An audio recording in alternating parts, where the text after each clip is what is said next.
ครับต่อไป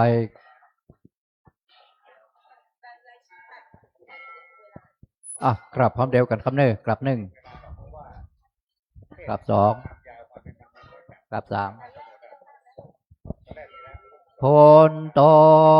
เทวตาโยโดลาเทวบุตรเทวดาเจ้าต่างหลายมวลหมู่อันสาธิตอยู่กู้แดนเมืองอันรักษาอย่างแม่น้ำแลฝ่ายเมืองอันเมเลเทแรงองค์อันรักษาอย่างพระโพธาบาทพระธาตุเจดีย์ตั้งเก้าไม้สาลีมหาโพธิ์แต่เดิมเมว่าวายอันโยเจมกลายนิลันเตพระหักตั้งไว้สืบมาเมตั้งกลุ่มพันและกลุ่มเทเยินเทพตาติตาวาลาลูกขาจาเทวตาอันโยวิมานโคงเขตดาวดานโดยดงอากาศาเวหาโหนภายแผ่เฮอเชิงบนตานจาโตโลกเต้าสี่องค์การจอมซึ่งเงาพระเอ็นตาโนบแนวนอมเจินตามภาษาขายปองแก้วพอเหลงโดเพลลอดนักน้ำลมจุ่มโปไปตามตายต่างนางนาทายแม่ทอนละเนอันรักษายังปัทาเวพื้นแผ่นกว้างแห่งพระโสธาป่ออังเจินตั้นต่างหลายจมมาผ่าตาอนุโมทนาจมเจิ้นยาวถึงบนตานแถมเต็มมันรีเททนสถานพระโคดอมแฝงไฟเฝ้านิลันดรผู้ขาขอหยอกรนมแนวทางกาวางเกี่ยวกับวันต่อขออังเจิญท่านต่างหลายจงมาพาทะอนุโมทนาจิมุลาสถาผู้ขาต่างหลายที่ได้มาทำบุญเฮตานายที่ขากะละวันเนนานจงจักมีเจียงแต่เดเลโยสันเนเสโนวะละปอที่โมเลมาลาสาเสนางมหาติงวิจัยโยสัมโปที่มากันจริงอานันตัญญานนโยโลกุตตโมตังปัญนามามิพุทธังต่างปัญนามามิธรรมังต่างปัญนามามิสังฆังสาธุสาธุโอกาสาพานเตขาแด่พระแก้วเจ้าตั้งสามและตั้งห้าพระองค์ว่าจะจำพวกอันใดในสาธิตสามลานอยู่วัดว่าอารามสถานเตเนเป็นต้นเป็นเขาเป็นประธานและสาธิตสามลานอยู่จานฟาตาวะเตสาภากาพรอยู่เนือนาจมปูจูติจูแห่งจูตูนจูพระองค์วันเนก็หากเป็นวันเดติถีอันวิเศษเหตุว่าเดือน10เหนือขึ้น15ค่ำพร้อมว่าเป็นวันสัลหะบูชาก็ได้มาจูจอดลอดถึงยังโมลาศรัทธาผู้ข้าตั้งหลายจูห่อจูงานจูพูดจูคนจูใหญ่น้อยยิ่งใจก็จริงได้ปากันมาสนงคงควายตกแต่งแปลงพร้อมน้อมนำมายังตูปาบุภาลาจาดวงดอกข้าวตอกดอกไม้ไฟเทียนและโอตานะพัตตาหารและน้ำสารตั้งหลายตามอนกลุ่งในเปื้อว่าจักนำมาถวายผู้จาเหอตานแด่พระเกี้ยวเจ้าตั้งสามและตั้งหาพระองค์ว่าสันนิแต่ดีลีขอพระเกี้ยวเจ้าตั้งสามและตั้งหาพระองค์จงเมตธรรมาเมตตาเอ็นโดคุณนาวายนาปฏิกาหารับเอาอย่างปาลามิตรผู้จาแห่งมุลาสัตาผู้คาต่างหลายและเพื่อเฮอได้สูงตั้งกรรมพาธนาแห่งมูลสัตาผู้คาตั้งหลายว่าสนิแต่ติลิบุญญาลายเสอันนี้นามีมากเมื่อมูลสัตาผู้คาตั้งหลายได้มาทำบุญเฮตานายที่ขากะละวันนี้ก็ขอเฮอมาเป็นปัจจัยกรรมโจอดหนุนยางมูลสัตาผู้คาตั้งหลายเฮอได้เอาตนตอดรอดพ้นเสียอย่างอันตรายต่างหลายต่างๆนานาเป็นตนว่าข้อปีข้อเดือนข้อวานข้อยามข้อเจ็บขายได้ภายญาติข้อโมโลกาต่างหลายต่างๆนานาเปียที่โลกาก็อย่าได้มาใกล้มาไกลมาเบียดมาเบียนอย่าง ตุนตัวแห่งมูลศรัทธาผู้คานทั้งหลายจุงจำเริญไปด้วยอายุปีอายุเดือนอายุวันอายุยามอายุวันนาสุขภาละประกอบไปด้วยจุกปีจุกเดือนจุกวันจุกยามไปใจขอเฮอได้เอาตนตัวตั้งไว้อยู่กำโจยางวันละพุทธศาสนาขององค์พระสัมมาสัมพุทธเจ้าแลองค์พระมหาเจนาธาตุเจ้าไปจนเสียงเจรการเยินยาวนั้นนักนั้นจงจักมีแจ้งแต่เดลีตังโนอากิตุปะภูภาลาจาตานังสาโทโอตานาพิขาตานังอุตตะกังตานังอาเพจาอาสาธาลนะสัพพโลกิญะโลกุตละมะคาภาลานิปานาปัจจโยโหนตุโนเนจัง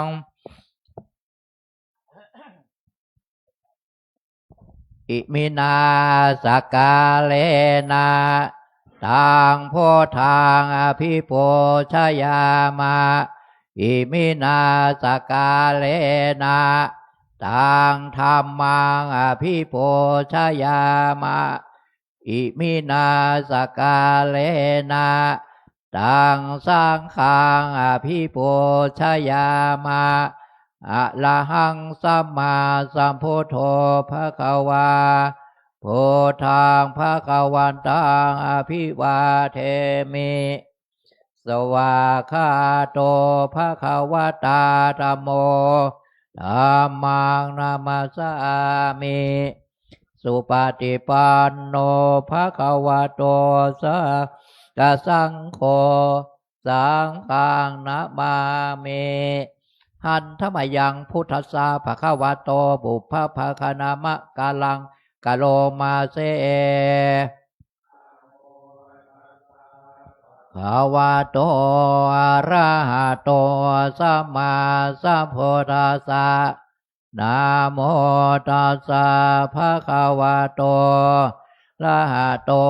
สัมมาสัมพุทธัสสะนะโมตัสสะภะคะวะอะระหะโตสัมมาสัมพุทธัสสะหันธรรมยังพุทธาภิตุติงกะโลมาเส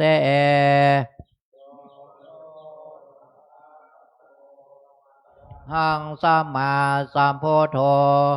เวชาจารณะสัมปันโนสุขโตโลกาเวโทอนุตตโลโพลิสธรรมสารทิสัตเทวมโนสนาพุทโธภควาโยเอมังโลกังเทวกังสมาระกังสัพพะมะกังชาสมานะพรามเนงปะชังสะเทมโนชังสายังอภิญญาสสิกตวาปเวเทเสโยธรรมังเทเสเสติกันยานังมัชเชกัลยานังปาลิโย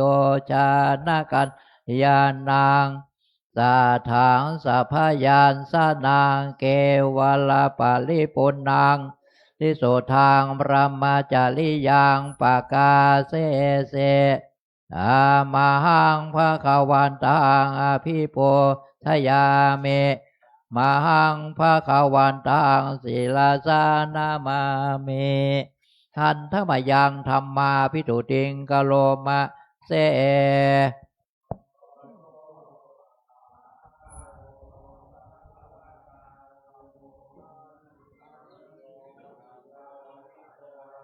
โกเอปัสสิโกโอโอเวนโยเอมหังธรรมังอภิโพชยามิธรรมหังธรรมังรัสสานามามิหันธรรมยังสังฆาภิตุติงกะโลมาเสปันโนภควโตสาวกสังโฆโอสุปฏิปันโนภควโตสาวกสังโฆภควโตสาวกสังโฆ สาเมเจปาติปันโนภะคะวะโต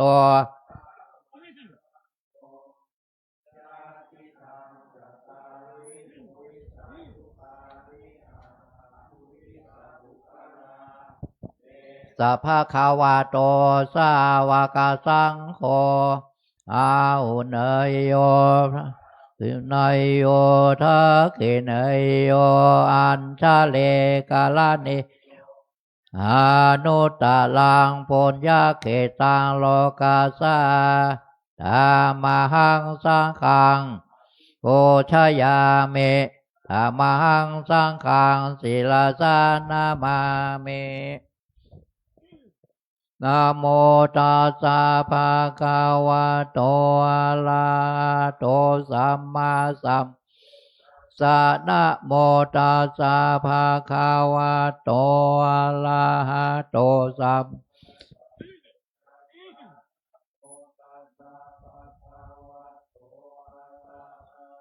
สัมมาสัมพุทธัสสะ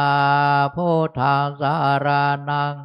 สามิธัมมังสารนังกัสสามิสังฆังนังกัสสามิโตเตยัมทางสาลานังกัสสามิโตเตยัมเปธัมมังนังกัสสามิโตเตยัมปิสังฆัง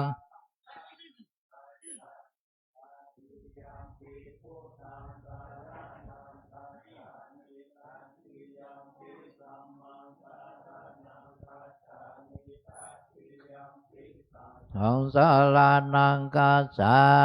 มินะโมพุทธายะนะโม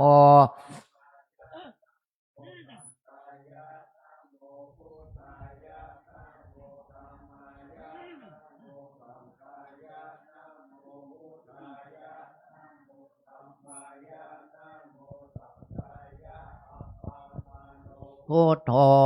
ปะมะโนธัมโมปะมะโนสังโฆปะมะพุทโธปะมะโนธัมโม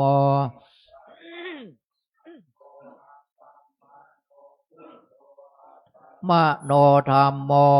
ปะมะโนสังโฆเมนาโถธัมโมเมนาโถสังโฆเมนามาทานังเมนาทางกรรมาทานาตายากาสิโยมเมนาโถพุทโธ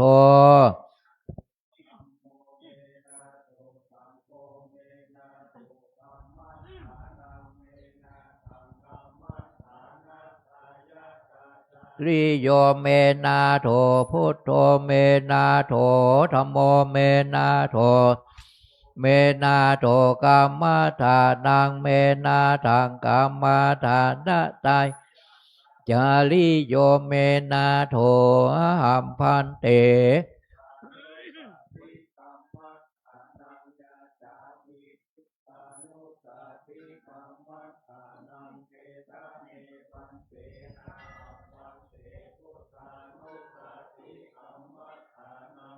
จะเมพุทธานุสาเตกรรมฐานังย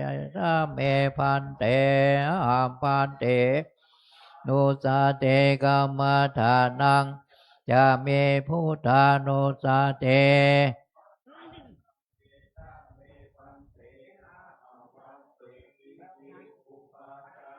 สามาเทงยาจาเมหัมพันเตเปเตโอปจาระสัง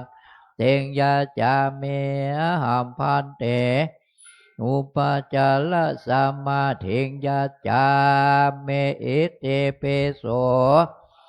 อะระหังสัมมาสัมพุทโธวิชาจารณาโนโสกาโตโลกาวิโทอนุตตโล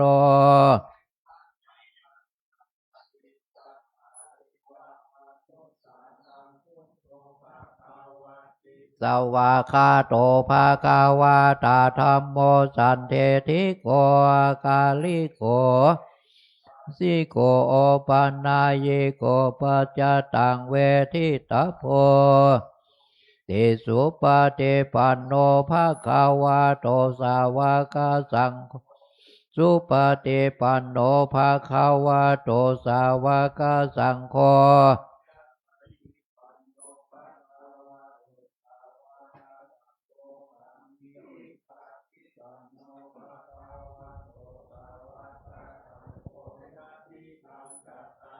โพลิสายโยคาเนอาทาโพลิสาปุคาลาขาวาโตสาวกสังโฆ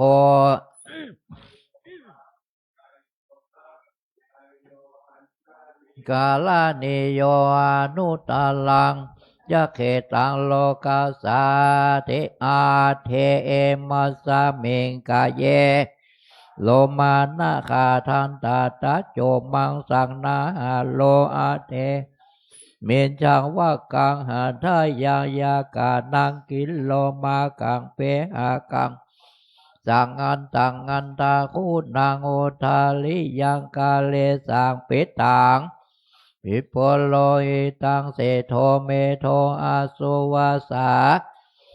คานิกาลาสิกาโมตังมัทธาเกมัทธาโลกันเตทาวาติงสากาลัง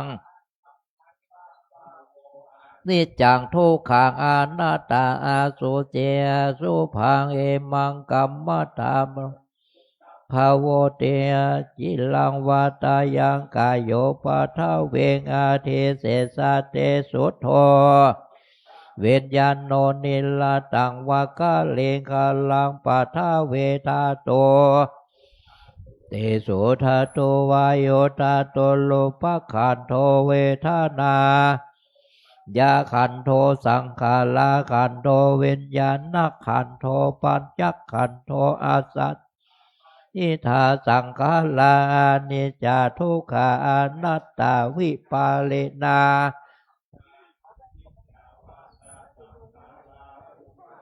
กายธรรมเมโนปัสสิตาวานิโลชันติเตสังโมสุโคนัมมะโลปังอานิจจังขายะเทนานิจจังปานานามาโลปังทุกขังพยาเทนาสุขังวตานามาโลปังอนัตตาอาสาลากาเทนาสาลังวตานามาโลปังอานิจจังนามาโลปังทุกขังนามาโลปังอนัตตานิจจังปานังนิ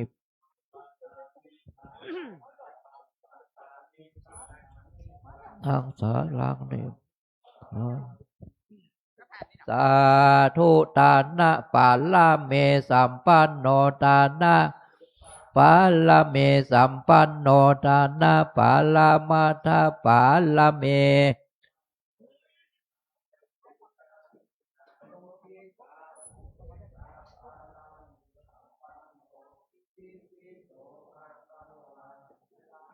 ลาเมสัมปันโนศีลาอุปปาลาเมสัมปันโน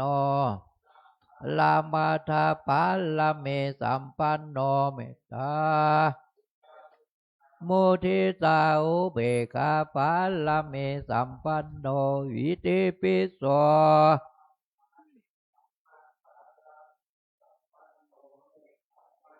ปะปาลาเมสัมปันโนเนคามาปาลามาตาปาลาเมสัมปันโนทิกาโลนามุทิตาอุเบกขาปาลาเมสัมปันโนปิโสภะคะวาลาเมสัมปันโนปัญญาอุปปาลาเมสัมปันโน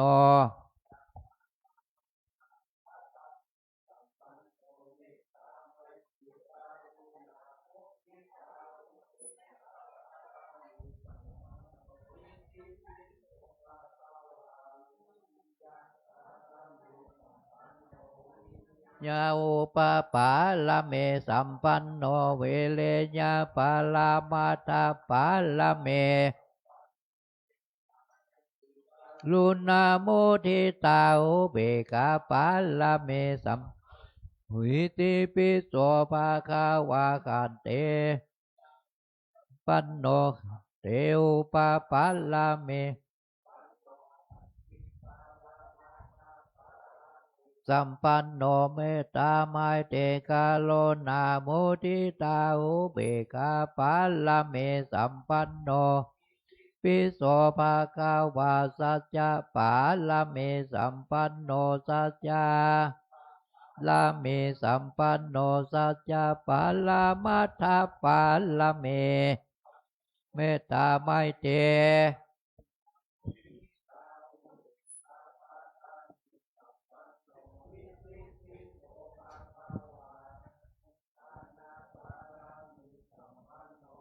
เทธานาโอปาปาลาเมสัมปันโนอาเทธานาปาลามาตาปาลาเมโนเมตตาไมเตมุทิตาอุเบกขาปัลลาเมสัมปันโนอิติปิโสภะคะวาลาเมสัมปันโน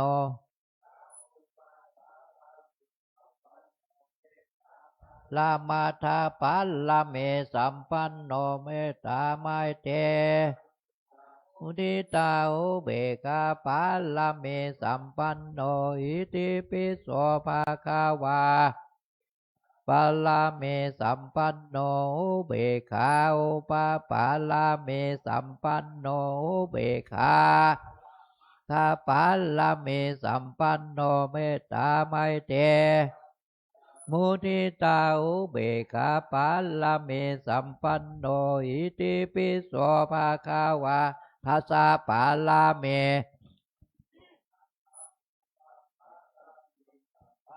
ทัสสะปัลลมัทธปัลลเมโนเมตตาไมเตกาโลนาอุเบกขาปัลลเมสัมปันโนอิติปิโส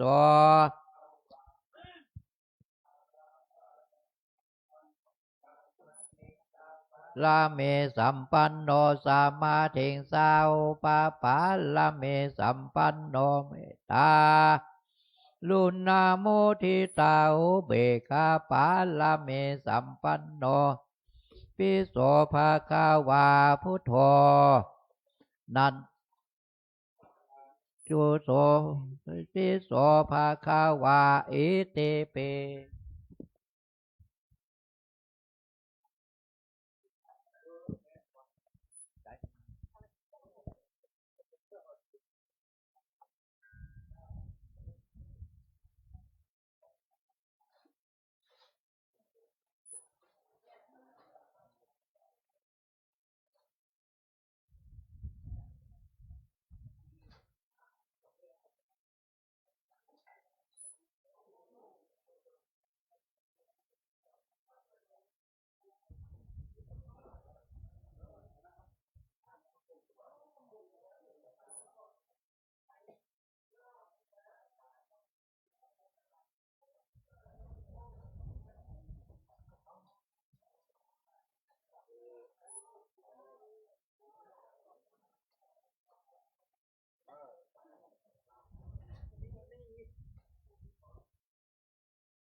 ครับขณะนี้กำลังตักบาตรในศาลาไม่สักนะครับวันนี้เราให้รับเมตตาจากหลวงพ่อเจ้าอาวาสเฮานะครับท่านเจ้าคุณสุวรรณเมธีดร.เจ้าอาวาสเฮานะครับเป็นองค์ธรรมกถึกแสดงพระธรรมเทศนาโปรดเฮามาเจ้านี่เน้อ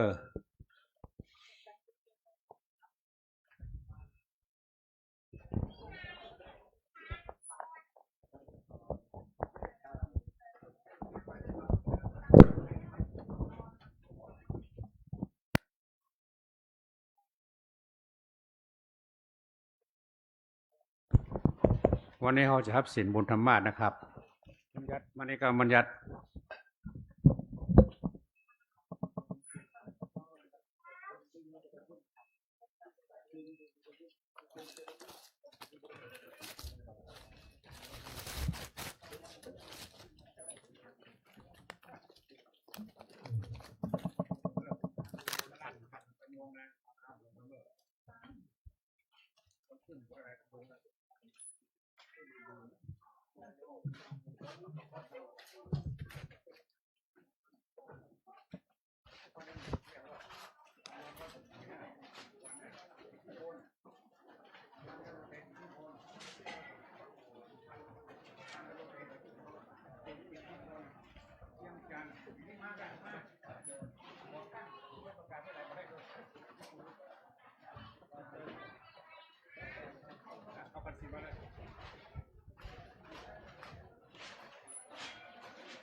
โอเคนะครับ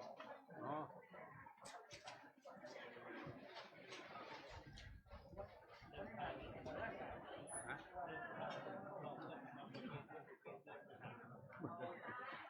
ผมเปลี่ยนที่พวกเอาไปเข้าอยู่ MCP อยู่เข้าที่ว่า MCP จะเข้าที่ว่าเจ้าหมูไปไหนไม่ได้แล้วแบบนี้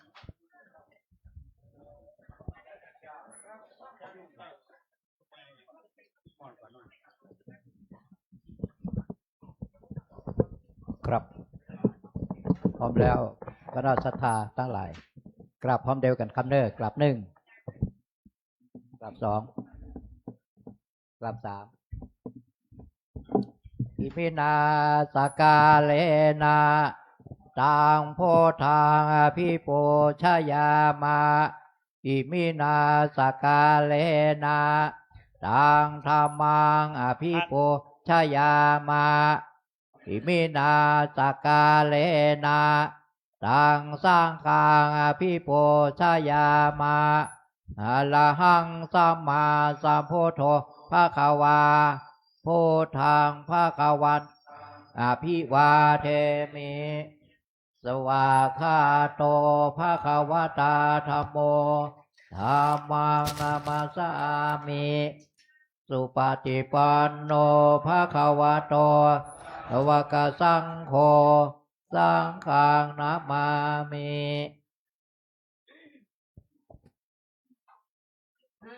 ครับคณะสัตยาทั้งหลายกับท่านเจ้าคุณพร้อมเดียวกันกับกลับหนึ่งกลับสองกลับสามมะยังพันเตเตสาระเดนาสาหะปัญจศีลานิยาจามะตุเตยามเป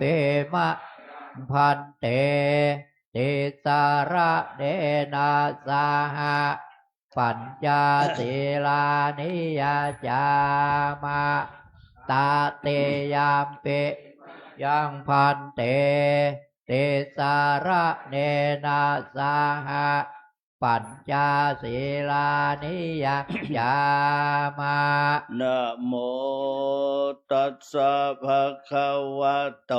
อะระหะโตสัมมาสัมพุทธัสสะนะโม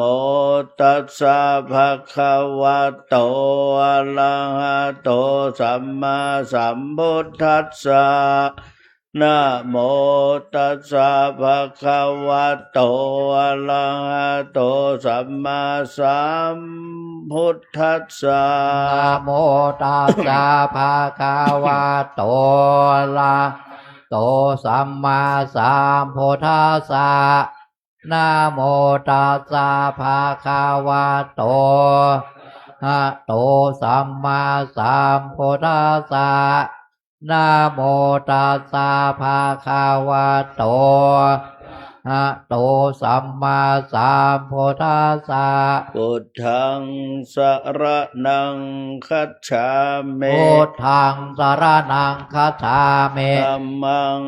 สรณังคัจฉามิ ธัมมังสรณังคัจฉามิ สังฆังสรณังคัจฉามิ สังฆังสรณังคัจฉามิ ทุติยัมปิพุทธังสรณังคัจฉามิ ทุติยัมปิพุทธังสรณังคัจฉามิ ทุติยัมปิธัมมังสรณังคัจฉามิ ทุติยัมปิธัมมังสรณังคัจฉามิ ทุติยัมปิสังฆังสรณังคัจฉา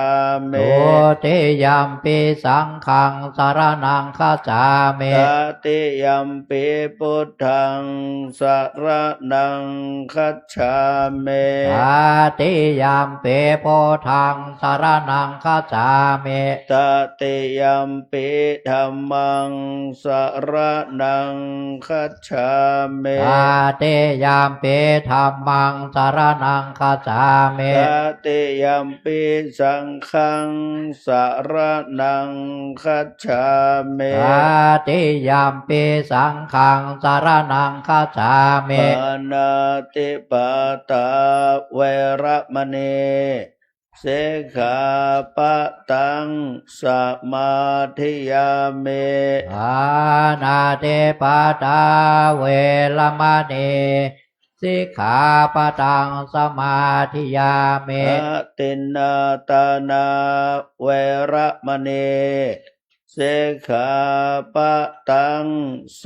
มาธิยามิ อาทินนาทานาเวรมณีสิกขาปะทังสมาธิยามิ กาเมสุมิจฉาจาราเวระมณีสิกขาปะทังสมาธิยามิ อาเมสุเมจาจาลาเวรมณีสิกขาปะทังสมาธิยามิ มุสาวาตาเวระมณีสิกขาปะทังสมาธิยามิ โมสาวาทาเวรมณีสิกขาปะทังสมาธิยามิ สุราเมรยามัชฌปปมาตฐานะเวระมณีสิกขาปะทังสมาธิยามิ โสลาเมลายามาชาปามาตาฐานาเวรมณีสิกขาปะทังสมาธิยามิ อิมาเนปัญจสิกขาปตาเนเสเลนะสุขติงยันติ สาธุ เสเลนะโภคะสัมปตา สาธุ เสเลนะเนโพติงยันติ สาธุ ตัสมาสีลังบิโสทะเย อามาพันเตปรามาจาโลกาธิปเทสหัมภาเทกัดอัญชะเลอันทิวาลังอัญญาจาธาสันติธาสัตตปรัสสกาสาสิกา เทเสตุธรรมังอนุกัมปิมังปะชาง นะโมตัสสะภะคะวะโตอะระหะโตสัมมาสัมพุทธัสสะนะโมตัสสะภะคะวะโตอะระหะโตสัมมาสัมพุทธัสสะนะโมตัสสะภะคะวะโตอะระหะโตสัมมาสัมพุทธัสสะปูชาจะปูชานิยานังเอตัมมังคัลมุตตมันตีณโอกาสบัดนี้จักได้ชี้แจงแสดงพระธรรมเทศนาพรรณนาถึงศาสนธรรมคำสอนแห่งองค์สมเด็จพระชินวรสัมมาสัมพุทธเจ้าเพื่อเป็นการประคับประคองฉลองศรัทธาแล้วจะได้น้อมนำเอาธรรมะมาเป็นหลักการดำเนินชีวิตประจำวันตามสมควรแก่เวลาจะเอามือลงไว้บนตักก็ได้เนื่องด้วยในวันนี้เป็นวันสำคัญอีกวันหนึ่งเรียกว่าเป็นวันหนึ่งในวันบูชาซึ่งวันบูชานั้นตั้งแต่มีวันมาฆบูชาวันวิสาขบูชาและก็วันนี้เป็นวันอาสาฬหบูชาและก็เป็นวันวัดสูปนญญิกาเป็นวันเข้าพรรษาเราท่านทั้งหลายจึงได้มีความตื่นตัวตื่นใจในการที่จะรำลึกนึกถึงพระสัมมาสัมพุทธเจ้าวันนี้เป็นวันบังเกิดขึ้นแห่งพระสังฆรัตนะเป็นวันที่พระพุทธเจ้าได้นำเอาพระธรรมจักรปวัตตนสูตรได้มาแสดงเป็นกันแรกซึ่งได้พระธรรมจักรปวัตตนสูตรนั้นพอเทศแล้วพระโกณฑัญญะท่านโกณฑัญญะซึ่งเป็นนักบวชยังไม่ได้ชื่อว่าเป็นภิกษุเป็นอะไรต่างๆเป็นนักบวชเป็นบรรพชิตหลังจากที่พระพุทธเจ้าได้บำเพ็ญมาเป็นถือเป็นนักบวชแล้วก็ได้ประพฤติปฏิบัติธรรมและจนได้ตรัสรู้เป็นพระอนุตตรสัมมาสัมโพธิญาณจากนั้นพระพุทธเจ้าก็ไปเสวยวิมุตติสุขอยู่49วันเมื่อเสวยวิมุตติสุขเรียบร้อยก็ทรงพิจารณาเห็นว่าจะควรจะว่าพระธรรมเทศหรือธรรมคำสั่งสอนเนี่ยหรือเรียกโมกขธรรมหรือพุทธิธรรมที่พระพุทธเจ้าได้ตรัสรู้เป็นสิ่งที่ยากกว่าจะได้บำเพ็ญเป็นพุทธเจ้าก็ต้องบำเพ็ญมาถึง4อสงไขยยิ่งด้วยแสนกำไรกันแม้แต่พระชาติสุดท้ายก็6 ปีเกือบจะเอาชีวิตไม่รอดต้องบำเพ็ญก่อนที่นั้นจะต้องบำเพ็ญพระชาติสุดท้ายก็จนเป็นบริจาคมหาทานถึง5 ประการด้วยกันเรียกว่าทานปริจาคะอย่างที่เราใส่บาตรอย่างที่ท่านพระเดชพระคุณที่เจ้าคุณพระศรีศิลปาจารย์ได้นำคณะพระภิกษุสามเณรได้ออกมาทั้งหมดทั้งมวลนี้ก็ทำตามแบบเจริญรอยตามหลวงปู่ว่าเจริญรอยตามรอยแห่งพระอริยเจ้าไม่ลบรอยแห่งพระอริยเจ้าก็ได้มาบิณฑบาตสืบเนื่องมาก็ตอนที่พระพุทธเจ้าเสด็จเข้าไปสู่กรุงกบิลพัสดุเมื่อเข้าไปสู่กรุงกบิลพัสดุพระเจ้าก็ทรงประทับยืนพิจารณาใคร่ครวญเมื่อพระพุทธเจ้าเสด็จเข้าไปสู่ตระกูลและจะทำอย่างไร ก็รู้ว่าประเพณีของพระพุทธเจ้าแต่ละพระองค์นั้นล้วนแล้วแต่รับบิณฑบาตตั้งแต่แรกบ้านหลังแรกหรือมีผู้ใส่ครั้งแรกพระเจ้าก็เสด็จพระดำเนินไปทีนี้พอไปก็พระสิริมหามายาพระยโสธราพิมพาซึ่งเป็นผู้บารมีบำเพ็ญมาด้วยกันตลอดก็เป็นพระสวามีว่างั้นเถอะแล้วก็ท่านเป็นพระชายาเป็นพระมเหสีก็กระวนกระวายรู้พระพุทธเจ้าจะเสด็จกลับมาพอเห็นพระพุทธเจ้าซึ่งพระเจ้าสุโธทนะก็ให้พระบรมวงศานุวงศ์ให้เจ้าหน้าที่ได้ตระเตรียมภาชนะโภชนาหารต้อนรับพระพุทธเจ้าพอต้อนรับก็พระนางก็สะเง้อสะแงะว่าเมื่อไหร่จะมาสักทีพอก็ขึ้นประทับบนปราสาทมองออกไปเห็นพระพุทธเจ้ารับเป็นบ้านหลังแรกซึ่งทำเป็นแบบ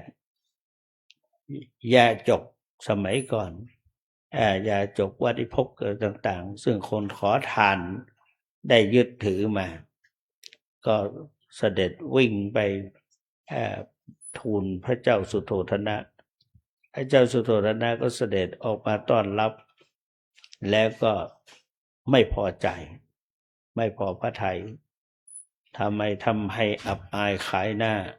ไปขอแบบขอทานพระเจ้าก็ตรัสว่าเป็นแบบอย่างเป็นตามธรรมตามตระกูลก็ต่อว่าอย่างแรง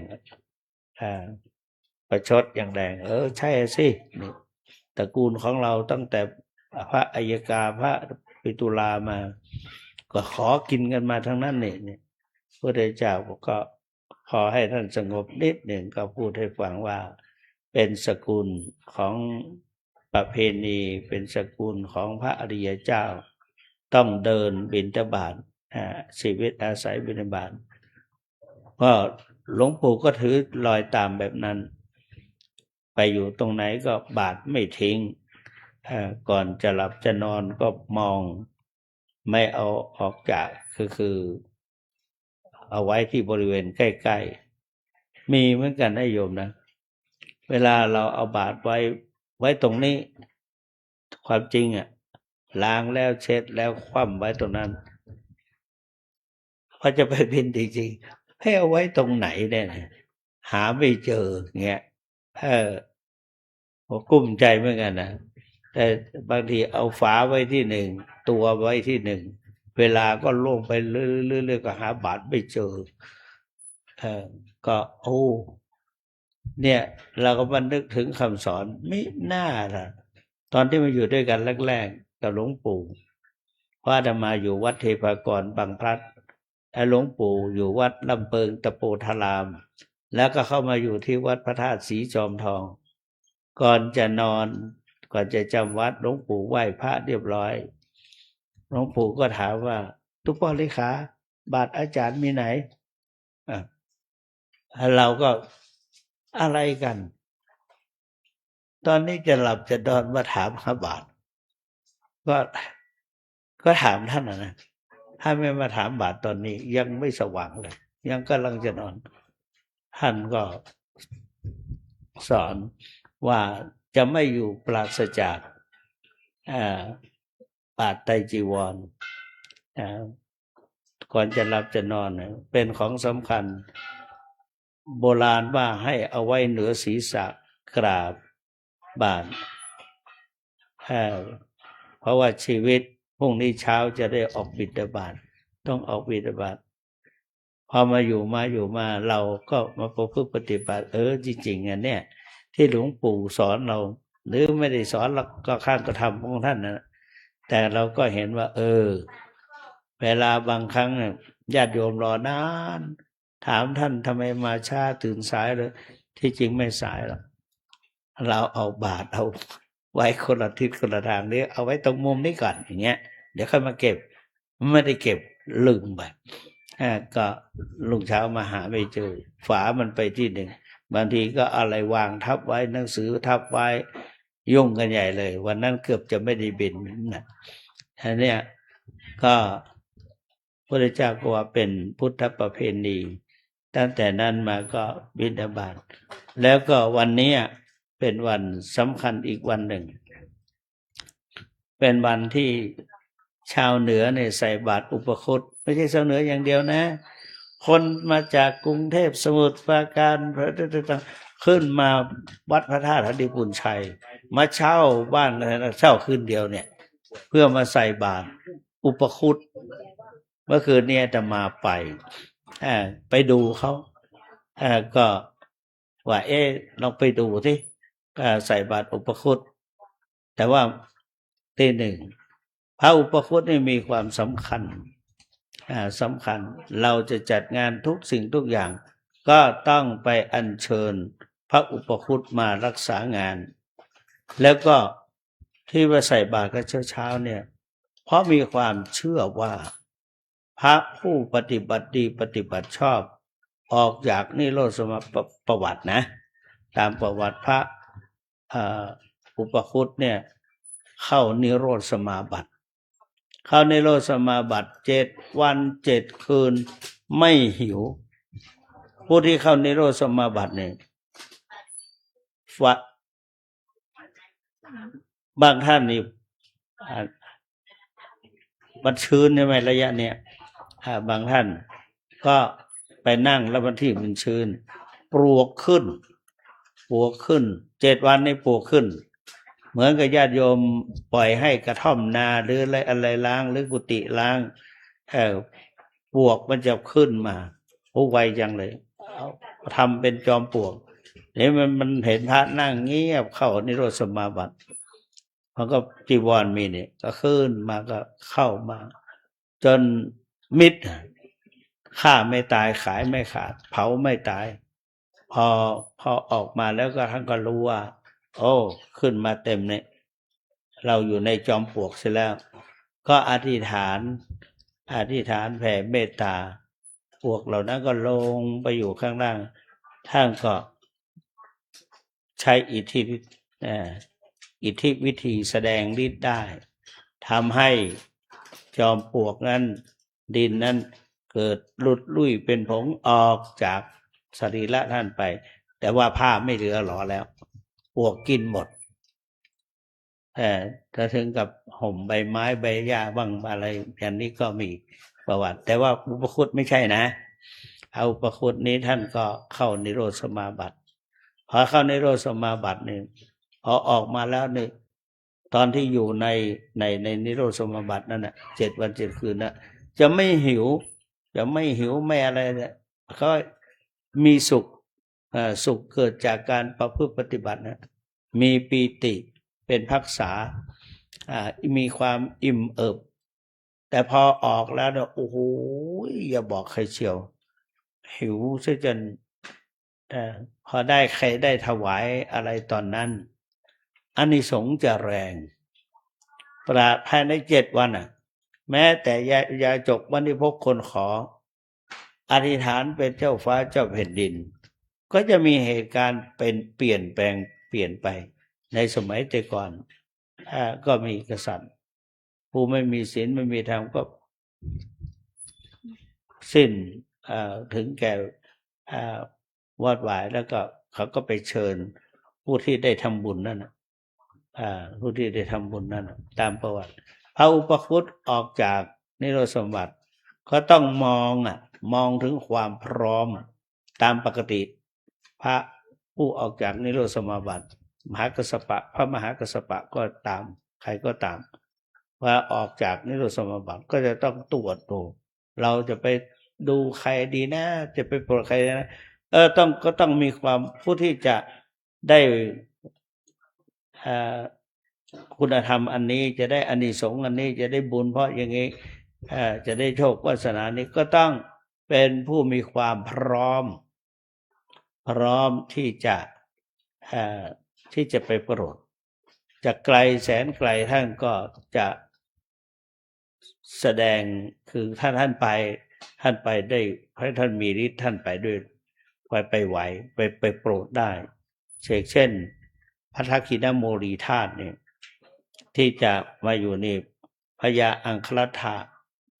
มีความปรารถนามีความประสงค์อยากจะเฝ้าพระพุทธเจ้าได้ตั้งสัจจาธิษฐานและประพฤติปฏิบัติชอบได้รักษาศีลภาวนาคือตั้งใจอธิษฐานทำความดีไม่กี่ปีก็ปรากฏว่าพระพุทธเจ้าตอนที่จะสว่างนี้พระพุทธเจ้าจะแผ่ข่ายคือพยานเปล่งว่าวันนี้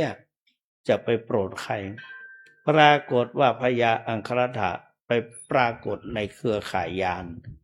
จึงได้ให้พระมหาโมคคัลลานะพร้อมด้วยพระอริยสงฆ์อีก4 รูปมาโปรดตามประวัตินะมาโปรดแล้วเมื่อพระมหาโมคคัลลานะมาโปรดยิ่งทำให้พระองค์มีปีติมีกำลังใจมีความหวังเต็มเปี่ยมที่จะได้พบกับพระสัมมาสัมพุทธเจ้าพระพุทธเจ้าจะเมตตาได้มาโปรดก็ปฏิบัติใหญ่เลย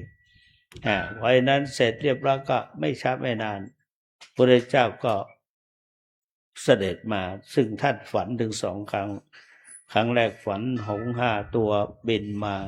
ต่อมาฝันช้างเผือกบินมาอย่างเงี้ยก็ตามประวัติพระมหาอุปคุตก็เหมือนกันท่านเข้านิโรธสมาบัติพอออกมาแล้วท่านหิวเรื่องก็คือว่าอาตมาว่าปู่พระอุปคุตเนี่ยตามปกติฉันอาหารเนี่ยพระพุทธเจ้าให้สำรวมมีตาอยู่แต่ในบาตรพระมหาอุปคุตมองหลวงปู่แก้ว่าไงทุกคนลองคิดดูถ้าไปเห็นพระอุปคุตแล้วยังไงพระบัวเข็มพระอุปคุตเนี่ยที่ท่านนั่งบาตรท่านไม่ได้ก้มลงบาตรนะท่านมองแล้วมือของท่านล้วงในบาตรแล้วท่านมองให้รู้เปล่าว่าทำไมท่านมาทำงานนี่อาตมาเรียนมาจนถึงประโยคปท7ไม่รู้ได้หลวงปู่มาแก้ให้พระใจรู้นี่เปิ้นพอเวลามันเปิ้นพอเวลาได้อรุณแล้วหรือยังเนี่ยเพราะเปิ้นบินตอนเช้าตอนตี 4พอบินมาแล้วก็เนี่ยก่อนจะฉันท่านมันนั่งหิวก็ต้องมีสติกำลังจะล้วงกำลังจะอ้าปากฉันล้วงมาฉันเท่าไหร่ได้เวลาแล้วยังมันมีอะไรแฝงอยู่นะที่ท่านสร้างไว้เนี่ยอะไรมาไปเรียนถึงกรุงเทพไปเรียนไหนไม่รู้มารู้เอาที่หลวงปู่พอได้มาไปเห็นที่หออันนี้ใครมานั่งอยู่ตรงนี้เพราะตอนนั้นไปเดินจงกรมมาอยู่ใหม่ก็ไปเห็นเข้าพอดีใครมานั่งอยู่ตรงนี้ไปมองดูพระอุปคุตเพราะเขาเขียนไว้ข้างล่างพระอุปคุต นี่ท่านก็ออกมาทีนี้มาบิณฑบาตเนี่ยตอนนั้นท่านหิวเกินไปท่านก็แล้วก็อีกอย่างหนึ่งไปเจอ2 สามีภรรยาซึ่งเป็นคนยากจนสมัยนั้นนะก็มีคนยากจนทั้งนั้นแหละ2 สามีภรรยาก็ประกอบสัมมาชีพเนี่ยเสร็จทำเกษตรหรือว่าธรรมดาปลูกผักหักฟืนปลูกอะไรแล้วก็นำผลิตผลเนี่ยเอาไปขายแต่ไม่ใช่เดือนนี้นะแต่เป็นเดือน4เหนือก็4เหนือก็เดือนยี่ไทย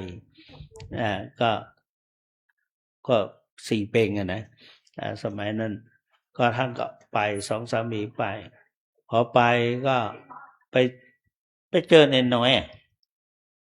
ไปมี2 สามีภรรยาจะไปขายของก็เดินเนี่ยสมัยเดินก็ไปเจอเนนน้อยโอ้เนนลูกไข่น่ารักน่าชัง ออกว่าเนนน้อยเนี่ยเขาจึงทำหุ่นตุ๊กตาเป็นเนนน้อยน่ารักน่าชังออกบิณฑบาตอันนี้ก็เหมือนกันเนนน้อยออกบิณฑบาตถามก็ไม่พูดถ้าขืนพูดออกมาก็พากไม่เป็นมั้งเจ้าคุณสุวรรณก็คงจะพากเสียงเด็กให้นี่ท่านไม่ได้พูดอะไรไปมองดูบาทโอ้ยมีอะไรบ้างไม่มีอะไรเลยก็มาบิณฑบาตพอไปก็ทุกครั้งพอใส่แล้ว ก็มองเป็นห่วงมันประมาณตี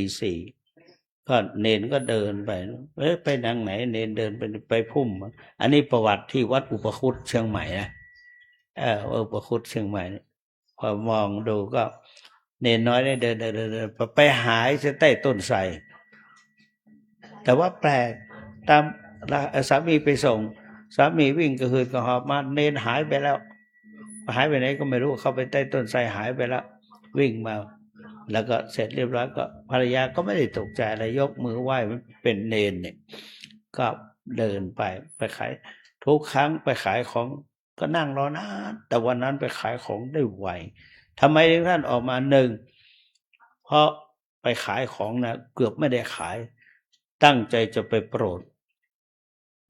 แล้วก็มาเขาจะกลับมาตอนไหนก็ไม่รู้และท่านก็จะต้องออกไปบิณฑบาตถ้าก็หิวเนี่ยนะให้เอาพอได้ตั้งใจมาโปรดก็เลยไปดักทางไว้พอเสร็จเรียบร้อยแล้วปรากฏว่าตั้งแต่นั้นมาน่ะฐานะก็ดีขึ้นทำอะไรก็ดีขึ้นอยู่มาจนสร้างหลักปักฐานมั่นคงก็กลายเป็นคฤหบดีขึ้นมา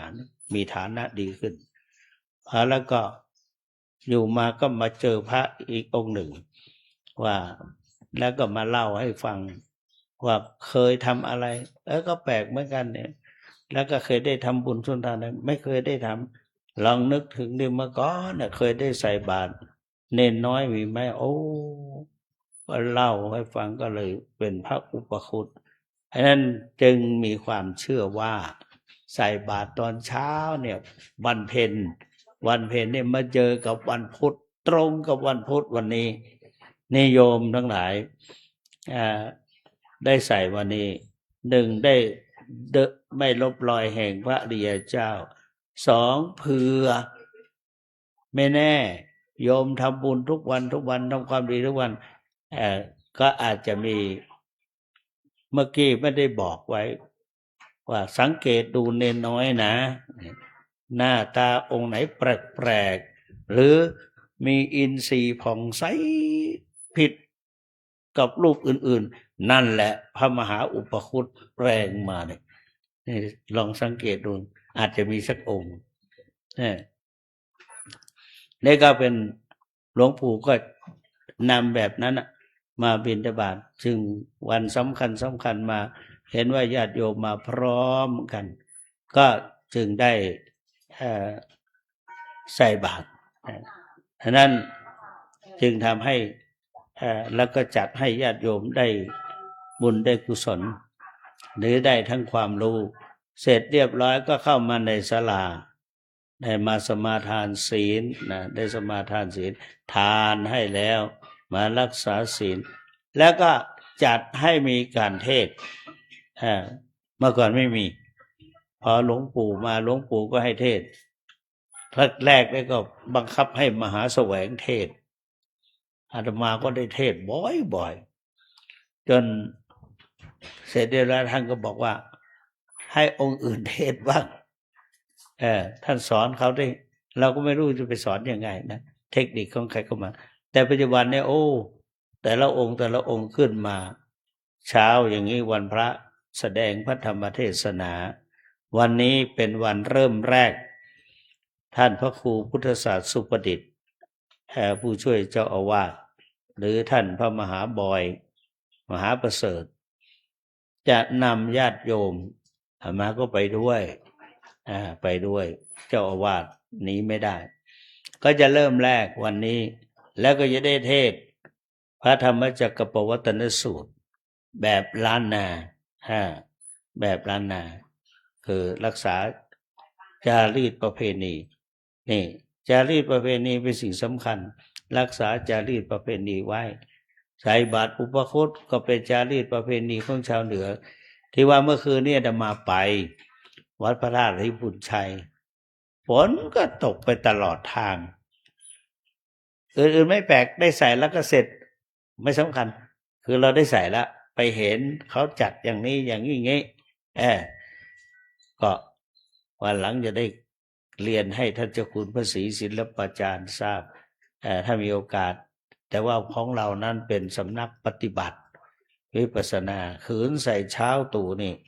มันอดทนไม่ไหวบางทีโยมใส่อาหารอร่อยมา มันเหมาะแก่การที่จะชิมตอนนี้ว่าไงเนาะก็กลัวหลวงปู่ว่ากลัวมันวิการโภชนาก็เลยไม่ใส่มาใส่เอาตอนเช้าถ้ามีบุญจริงๆพระอุปคุตก็จะจำแรงแปลงร่างมาอยู่ในเนนน้อยเนี่ยไม่รู้องค์ไหนโยมดูเองเด้อองค์ไหนเปล่งปลั่งสง่างามมันจะมีประกายแวบแตะตาต้องตาโยมก็นั่นแหละองค์นั่นแหละนะเป็นมหาอุปคุตทีนี้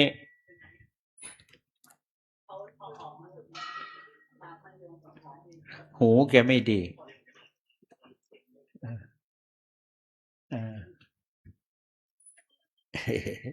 ธรรมดาคนแก่แก่โทรบางทีแกไปพูดอยู่ตรงโน้นเราแสดงธรรมอยู่ใครอื่นแสดงเทศอยู่แกพูดดังก็น่ะเห็นไปได้ยินไหมไม่อย่าไปใส่ใจคือพวกยิ่งการปฏิบัติวิปัสสนาเนี่ยหลวงปู่ให้กำหนดได้ยินอะไรก็สักว่าได้ยินทีนี้พูดถึงวันเนี้ยจะเป็นการเทศกันแรกแล้วก็เทศหลายผูกด้วยนะหลายผูกเป็นธรรมวัตรที่เราจะได้เทศกันแล้วก็นอกจากนั้นกลางคืนก็มีการปาฐกถาการปาฐกถากลางคืนระหว่างชาวไทยกับชาวต่างประเทศชาวต่างประเทศเยอะกว่าว่าเรานะคอยเดี๋ยวมาดูเดี๋ยวกลางคืนนี่ฝรั่งเต็มไปหมดเลยเนี่ยวัดพระธาตุสีจอมทองอันนั้นท่านสาธุชนทั้งหลายวันนี้จึงเป็นวันเริ่มแรกที่พระพุทธเจ้านำเอาพระธรรมจักรปวัตตนสูตรมาเทศเป็นกันแรกเพราะฉะนั้นแรกเข้าพรรษาเนี่ยมันพระสงฆ์ก็จะอยู่กับพี่จะไม่ไปที่อื่นไม่ไปนอนแรมที่อื่นไม่ไปค้างที่อื่นอยู่รวมกันในสถานที่นี้แล้วก็เป็นโอกาสดีจะได้ศึกษาเล่าเรียนญาติโยมก็เห็นพระภิกษุมีความพร้อมไม่ไปไหนเรียกว่าสปายะมันพร้อมความสะดวกความสมบูรณ์ต้องการอะไรก็ได้พระเนรก็พร้อมอากาศอะไรมันก็อำนวยประพฤติปฏิบัติธรรมก็อำนวยอันนั้นตั้งเข้าพรรษาเนี่ยบรรยากาศสิ่งแวดล้อมก็ดีๆทั้งนั้นเลย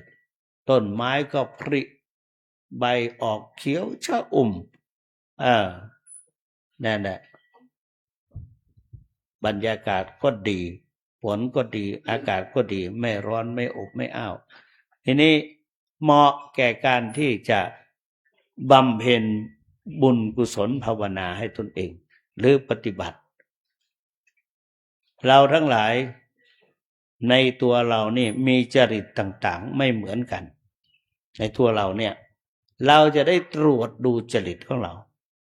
บางคนมีราคะจริตบางคนมันมีเหมือนกันหมดแหละไม่ใช่บางคนมีทุกคนจะมีอันไหนมากอันไหนน้อยในตัวเราในจิตเราทีนี้มันมีราคะจริตถ้าราคะจริตมันมีโทสะจริตนะโมหะจริตแล้วก็วิตกจริตศรัทธาจริตพุทธิจริตมี6อย่างอยู่ในตัวเราทีนี้จริตที่แรงที่สุดมันฝังอยู่ในเนี่ยนอกจากราคะจริตแล้วก็คือโทสะจริตที่มันเดือดร้อนวุ่นวายกันเนี่ยเพราะความไม่พอใจความโกรธ เออความโกรธนี่เดือดร้อนอานิสงส์ของ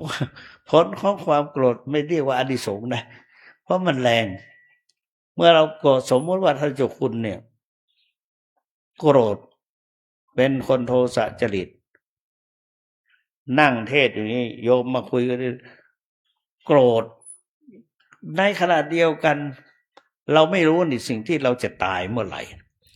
เวลาไหนเราไม่รู้ใช่ไหมไม่มีสัญลักษณ์ไม่บอกให้เกิดอายุอาตมามาไขซะตอนนั้นน่ะไขคือสิ้นมาจบตรงนั้นตายตรงที่โกรธจัดโยมอาตมาบำเพ็ญมาถึงขนาดนี้โยมว่าอาตมาจะไปเกิดที่ไหนในนรกบ่น่ะไม่คุ้มค่าเลยโกรธนิดเดียวเท่านั้นไม่ใช่นิดนะโกรธจนสุดขีดเลยแล้วก็ดับไปพร้อมกันนั้นไปโกรธสุดขีดโอ้ไปเกิดในนรกไปได้สติบ้างไม่ได้สติบ้างทำไมเราดับบุญมาเนี่ยโอ้บวชมาตั้งแต่อายุ13 ปีพุทธศักราช2510ตอนนี้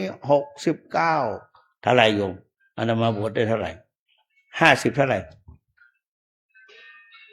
เนี่ยบวชมาเฉพาะเป็นพระได้กว่า50กว่าเหมือนกัน53แล้ว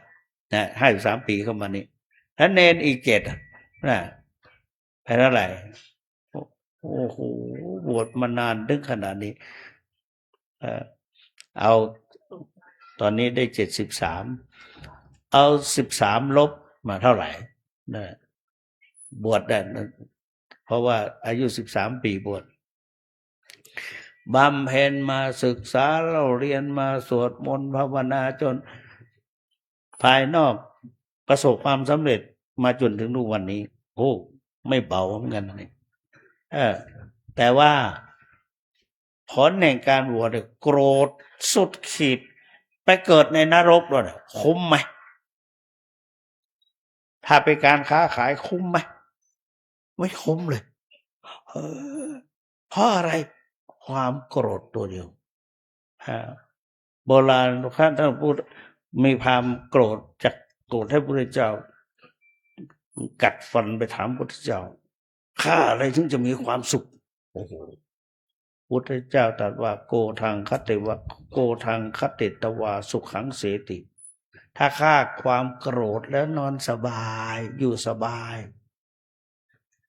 โกรธนี่อันนั้นมีวิธีแก้พุทธเจ้าถ้าสายของสมถกรรมฐาน40ให้เจริญกรรมฐาน8ไม่ยากหรอกเดือนระยะฤดูเนี่ยเหมาะที่สุดที่จะเจริญกรรมฐาน8เรียกว่าวัณณกสิณ4โยม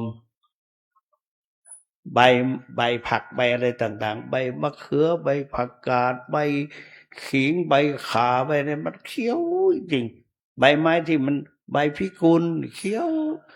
โยมไปนั่งยืนก็ได้พิจารณาเจริญกรรมฐานเขียวนี่สีเขียวนี่เป็นนีละสีเขียวนีลังสีเขียวแล้วเพ่งนี่ก็กสิณอกสิณนะเพ่งสีเขียวนีละกสินังบริกรรมเลยนีละกสินังนีละกสินังนีละกสินังแปลว่าสีเขียวทำไมไม่ใช้ภาษาไทยง่ายออกก็คือว่าภาษาบาลีเป็นภาษาศักดิ์สิทธิ์แต่สีเขียวคนยกมือไหว้นะนีละกสินังนีละกสินังให้โยมพูดเป็นภาษาไทยเพ่งนะอยู่คนเดียวสีเขียวหัวเราะเห็นไหมสมมติแม่โยมไปสีเขียวโยมต้องพาไปเช็คละเนี่ยไปที่สวนปุ่งละบริกรรมคาถาเป็นภาษาบาลีจะศักดิ์สิทธิ์อันนี้วรรณกสิณมี4จากนั้นก็พิจารณาดอกคำฝอยบ้างดอกคำอะไรที่มันเหลืองๆเนี่ยทางเหนือเรียกว่าดอกคำผู้จู้ดอกคำผู้จู้ดอกคำฝอยเราก็พิจารณา ดาวเรืองนี่สีเขียวสีเหลืองใช่ไหมนั่นแหละดาวเรืองก็ได้ดอกดาวเรืองไปมาพิจารณานั่งปีตะสีเหลืองเนี่ยว่าปีตะกสินังปีตะกสินังดูนะต้องเพ่งนะไม่ใช่หลับตาว่าอย่างอาตมาว่านะให้จ้องลืมตาเดี๋ยวไปเบิกกว้างเกินไปเอาธรรมดาปีตะกสินังปีตะกสินังปีตะกสินังสีแปลว่าสีเหลืองแล้วก็อีกสีหนึ่งคือสีแดงพริกสุกเนี่ยโอ้โหสีแดงแป๊ดหรือดอกกุหลาบสีแดงก็ได้แล้วก็เพ่งบริกรรมสีแดงนี่เหมือนอะไรเหมือนเลือดโลหิตะกสินังโลหิตะ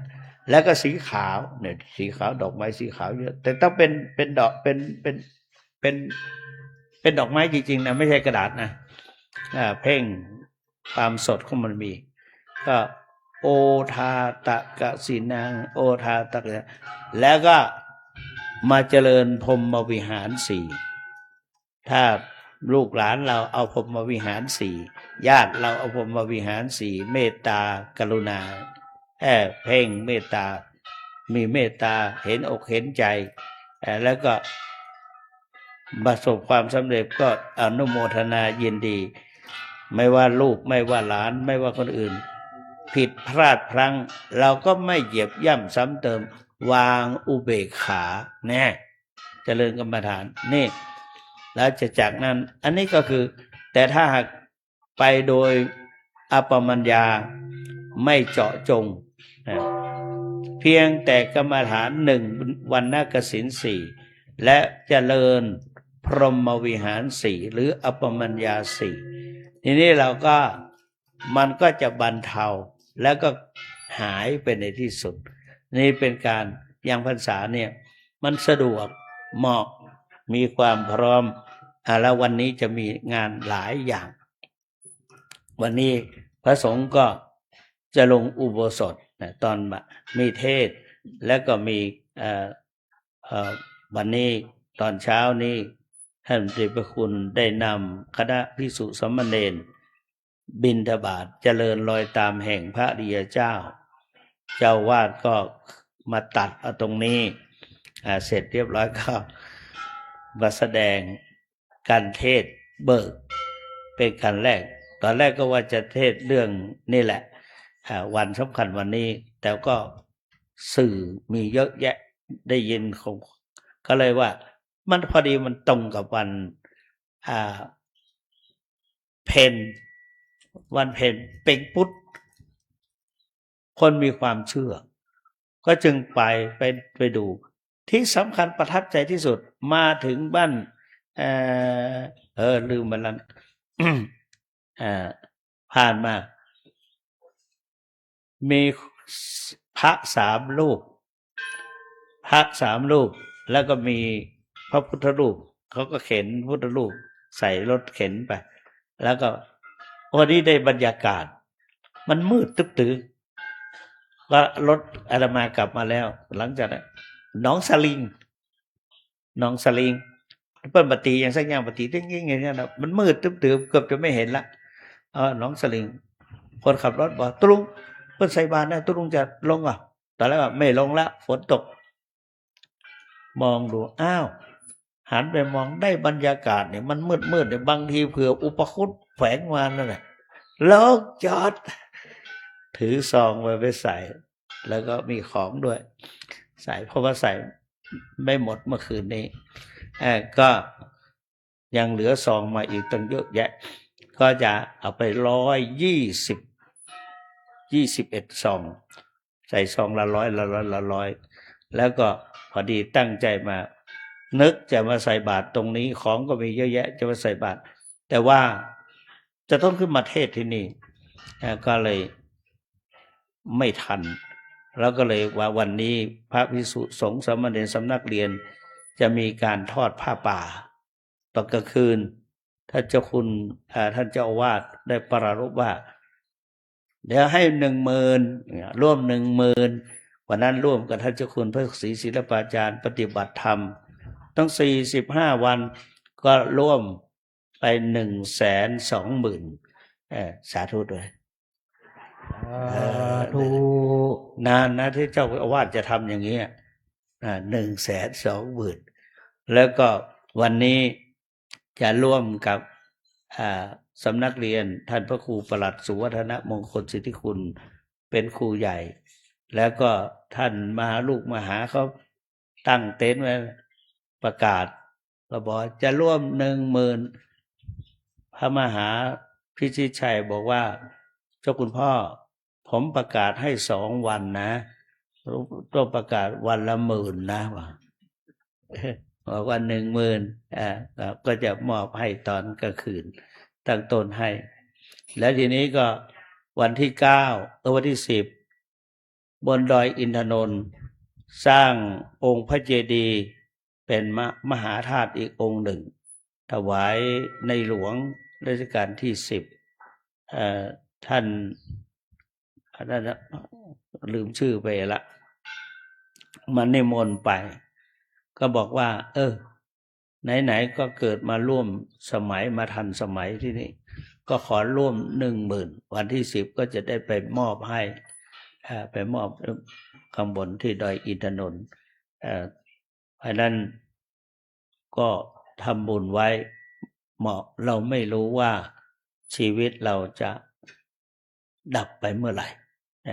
เพราะนั้นอย่าประมาทท่านสาธุชนทั้งหลายวันนี้นอกจากนั้นก็ท่านเฮรัญยิกของมูลนิธิคือท่านศึกษากิจใจสะอาดก็นำผ้าอาบน้ำฝนพอดีเข้าพรรษานี้จะมีการถวายผ้าอาบน้ำฝนด้วยมีเยอะแยะนะถวายหลายอย่างวันนี้เนาะเทียนพรรษาด้วยผ้าอาบน้ำฝนด้วยเพราะนั้นก็ขอโมทนากับท่านทั้งหลายคณะกรรมการทุกฝ่ายวันนี้ก็กรรมการก็รักษาการกันอยู่ก็ขอขอบคุณที่ได้ร่วมด้วยช่วยกันช่วยเหลือวัดก็มีการพัฒนาและต่อไปก็จะได้สร้าง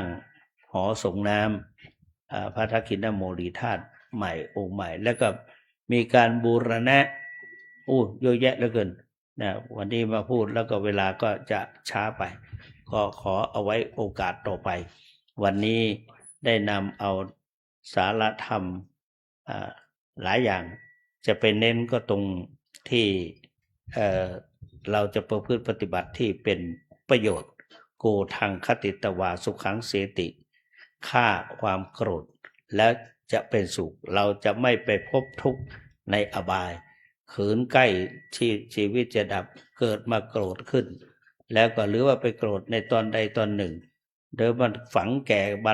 ฝังมีความโกรธแก่กล้าพอใกล้วิสัญญีภาพหรือว่าตายเนี่ยก็มันนึกถึงความโกรธแล้วก็อาจจะได้ไปเกิดในนรกก็ได้ต้องไปเกิดในนรกแน่นอนเพราะฉะนั้นเราปิดประตูอบายภูมิด้วยการมาวัดแล้วก็มาประพฤติปฏิบัติรักษาศีลภาวนาอยู่ที่บ้าน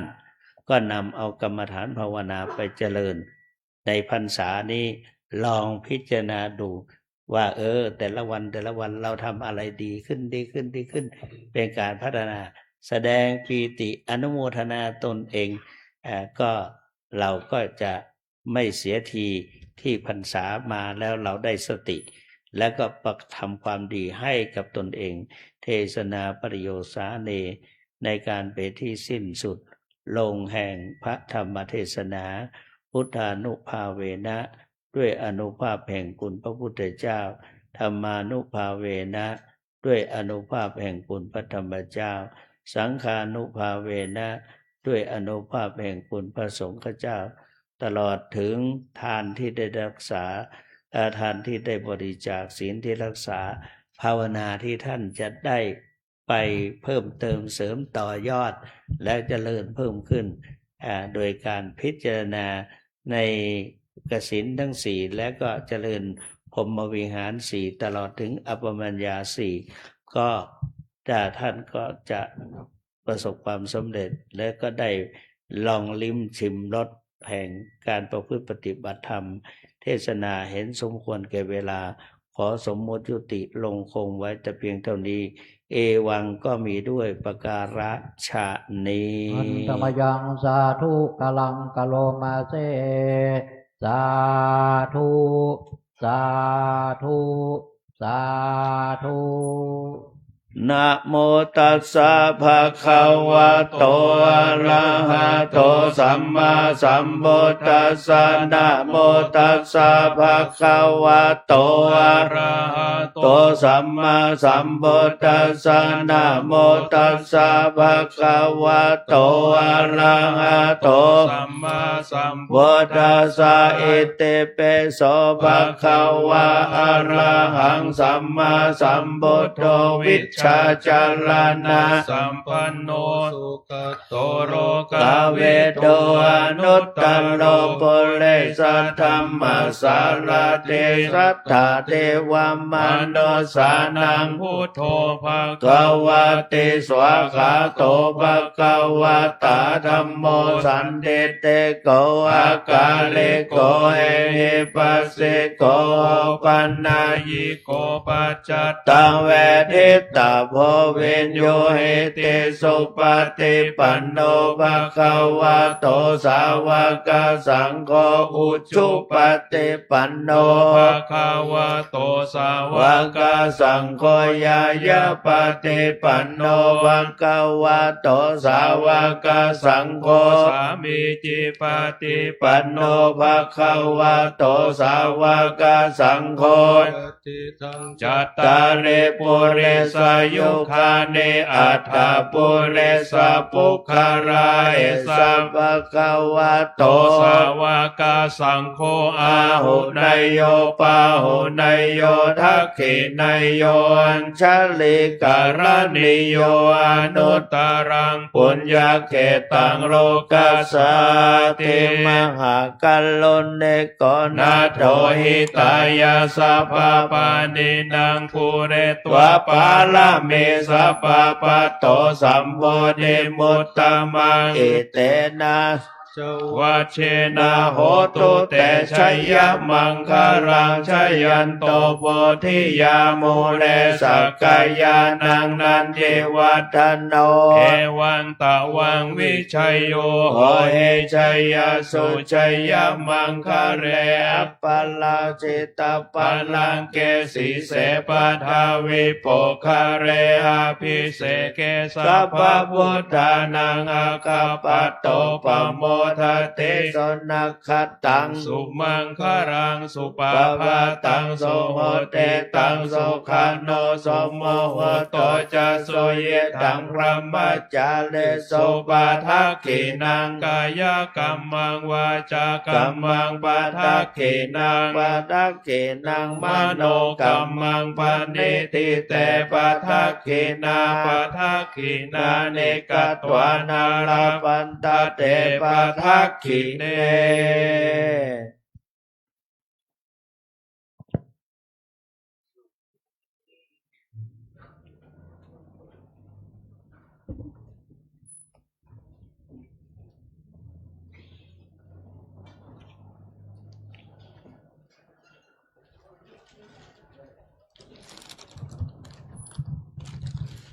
อาศัยฟานนี่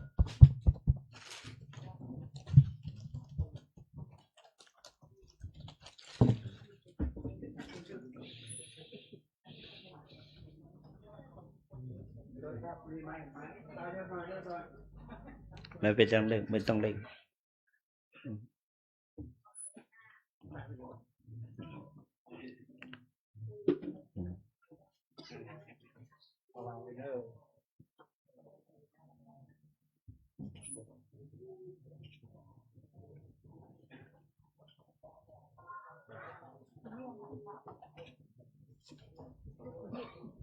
อ๋อ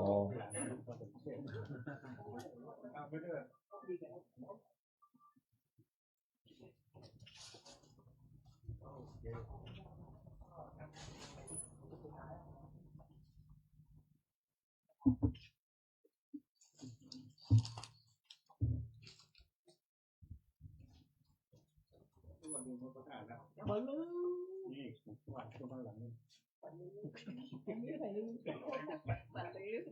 ปล่อยที่อยู่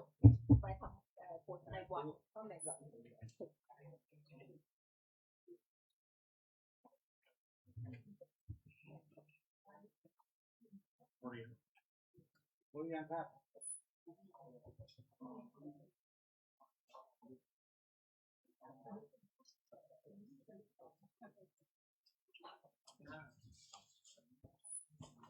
ตัวเล็กก็มาถวาย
ยะถาวาริวะหาปุราปริปุเรนติสาครังเอวะเมวะอิโตทินังเปตานังอุปกปปติอิชิตังปฏิตังตุมหังคิปะเมวะสมิจฉตุสัพเพปุเรนตุสังกปาจันโทปนรโสยถามณิโชติรโสยถาสัพพิติโยวิวัจจันตุสัพพะโลกวินัสสตุมาเตภวัตวันตรายโยสุขีทีขายุโกภวะอภิวาทนาสีลิสะนิจจังวุฒาปจายโนจตารโลธรรมาวัฏันติอายุวันโนสุขังภะลัง สาธุสาธุสาธุ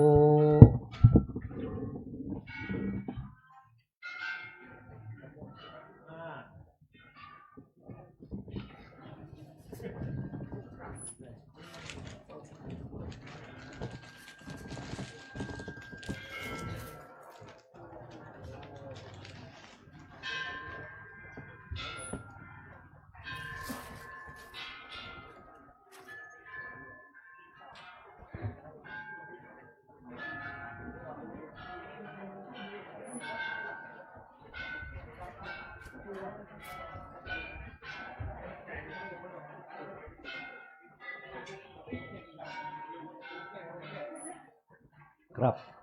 คณะสัตยาทั้งหลายช่วยกันยกกันเข้าและกบัตรมาถวายท่านปู่เจ้าครับเถิด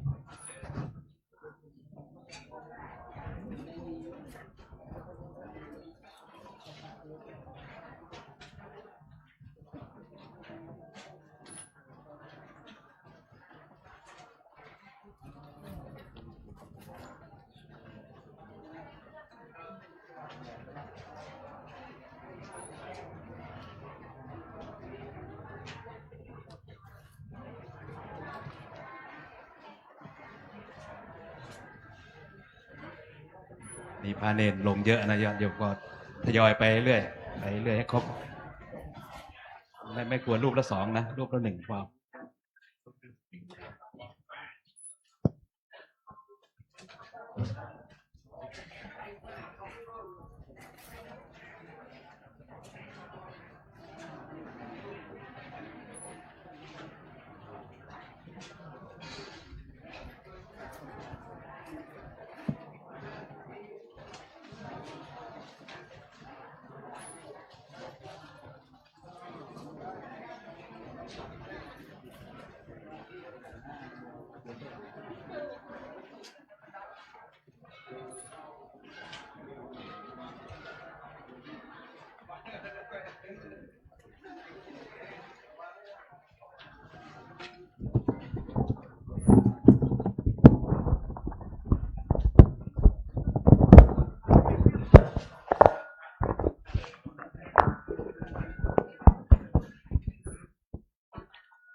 ครับทางที่ประกาศแต่เจ้านะครับวันนี้เรานอกจากประทานพระทหารแล้วเราจะทานผ้าอาบน้ำฝนตเตียนเข้าภาษาโดยนะครับเพราะว่าผ้าอาบน้ำฝนปีนี้ก็คือท่านแม่ชีพัทราสไตรเกอร์ พร้อมด้วยคณะอุโบสถศีลและญาติมิตรสหายทุกท่านได้นำมาเป็นภาพน้ำฝนถวายปีนี้เจริญรอยตามหลวงปู่ทองนะครับนอกจากนั้นก็มีเตียนเข้าภาษาเขาก็รอแล้ววันนี้แต่ว่าแห่วันนี้เตียนเอาไปตั้งไว้ที่อันหอสงเนอะเพราะตอนบ่าย 2 โมงเขาจะจุดถวายพระธาตุนะครับคณะเขาโยงสายศีลมาเขาจะมาตานที่นี่นะครับขอเรียนเชิญแม่ชีพัทราและคณะเขาประจำที่อันเห็นก็ผ้าน้ำฝนเนอะไปแม่ชีไปยกปักเขยกโยไว้ก่อนที่เขาเดียวเก่าคำถวายพ่อกำนันจะมาเดียวยกได้สายศีลที่โยงปัจจัยเอาใส่ที่ต้นแม่ใส่ที่ต้น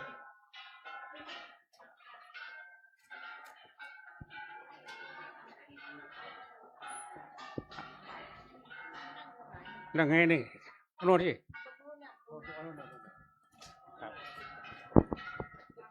ที่ไหนคณะอุโบสถศีล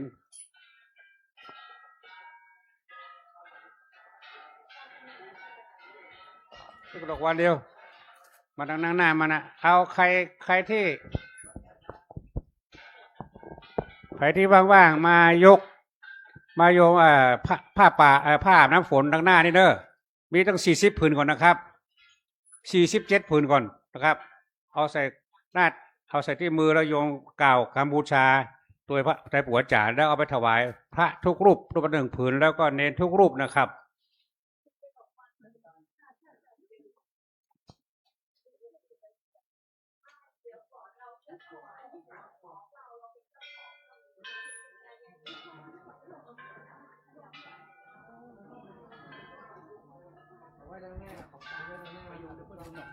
อยู่ในโบสถ์ถ้าไปอยู่ใกล้ๆก็เอาที่ฮาว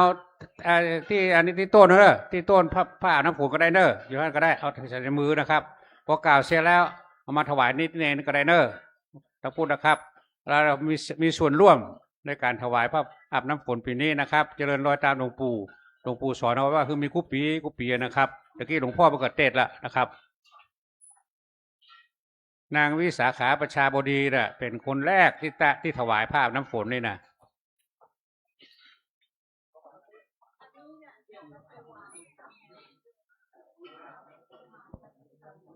ครับโยงคุณก็ได้ครับโยงไว้ในมือเนอะตั้งใจเนอะก็ได้ผัวจ่ายเพราะจะนำกล่าวนะพวกนั้นพวกกำนัน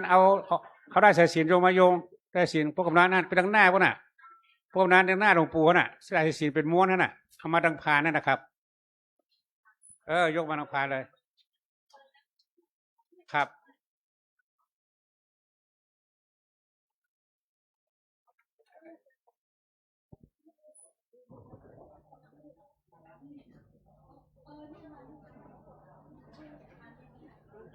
อยู่กับที่ก็ได้นะครับอยู่กับที่ก่อนเนอะอยู่กับที่ก่อนถ้า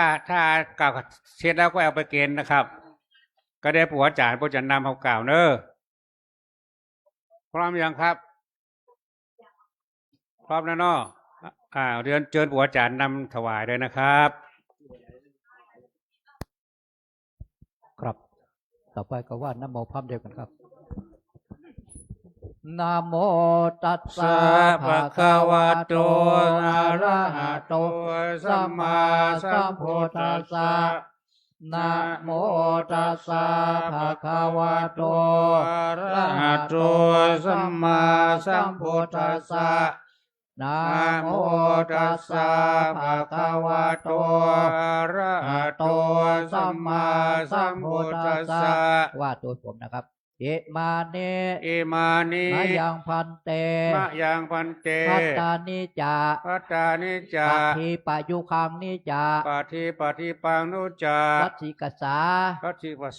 จานิจา สัจจานิจา สัปปาริวาลานิ สัปปาริวารา ภิก นิ ขุสังฆสะ ภิกขุสังคัสสะ โอโนชยามะ โอโนชยามะ สาธุโนพันเต สาธุโนพันเต ภิกขุสังโฆ ภิกขุสังโฆ อิมานิ อิมานิ พัตตานิจา พัตตานิจา ปะพีปะยุคัมนิจา ปฏิปฏิปังนิจา วัดสิกษาติกานิจา วัดสิสขาริกานิจา สัปปาริวาลานิ สัปปาริวาลานิ ปฏิกานาตุ ปฏิคันหาตุ อามหากัง อามหากัง ทีกาลตัง ทีคารตัง อิตายะ อิตายะ สุขายะ สุขายะ ข้าแด่พระสงฆ์ผู้เจริญ ข้าแต่พระสงฆ์ผู้เจริ ข้าพ ญ เจ้าทั้งหลาย ข้าพเจ้าทั้งหลา ข ย อน้อมถวา ขอย น้อมถวาย ตาหา พระตาหาร เทียนพรรษา เทียนพรรษา ผ้าอาบน้ำฝน ผ้าอาบน้ำฝ พร้อม น ของบริวาร พร้อมของบริวา ทั้ง ร หลายเหล่านี้ ทั้งหลายเหล่า แด่ นี้ พระพิสุส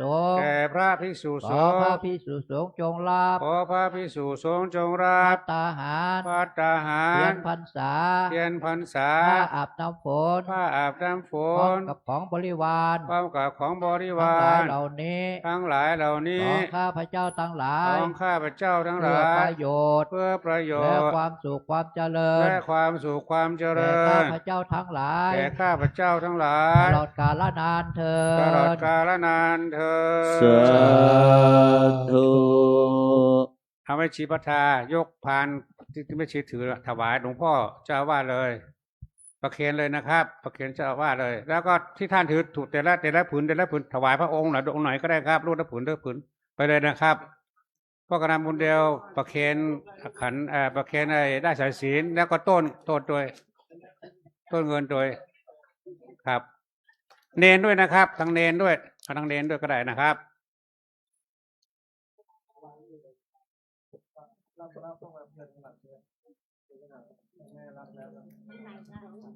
ให้ได้ทุกรูปนะครับ มีเยอะผ้า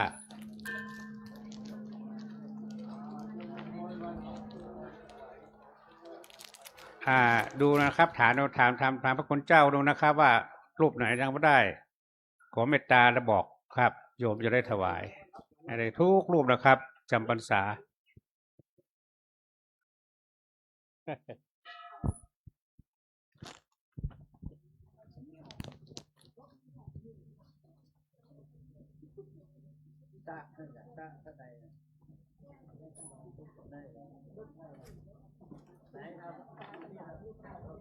ครบแล้ว